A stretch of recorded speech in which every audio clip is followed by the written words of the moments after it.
Oh my god. Oh my God.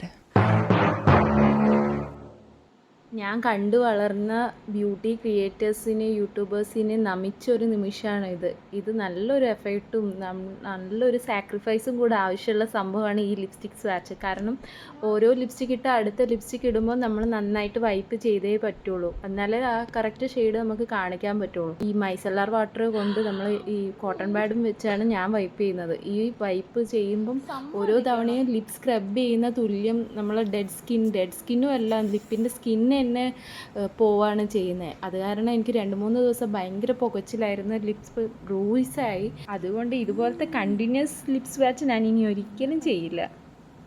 ഇതുപോലെയുള്ള നമ്മൾ പുറത്തോട്ട് പോകുമ്പോൾ, ഓഫീസിൽ പോകുമ്പോൾ നമ്മൾ ഡെയിലി യൂസ് ചെയ്യുമല്ലോ, ആ സമയം എടുക്കുന്ന ഒരു സ്വാച്ച് മാത്രമായിരിക്കും ഞാൻ അഥവാ ഇനി പുതിയ ഷെയ്ഡ്സ് ട്രൈ ചെയ്യുന്നതാണെങ്കിൽ ചെയ്യുള്ളൂ. അല്ലാതെ ഇതുപോലെ ഹോൾ വീഡിയോസോ ഇങ്ങനെ കണ്ടിന്യൂസ് എൻ്റെ ലിപ്സ്റ്റിക് കളക്ഷൻ എന്ന് പറഞ്ഞുള്ള സ്വാച്ചസ് ചെയ്യാൻ താല്പര്യമില്ല.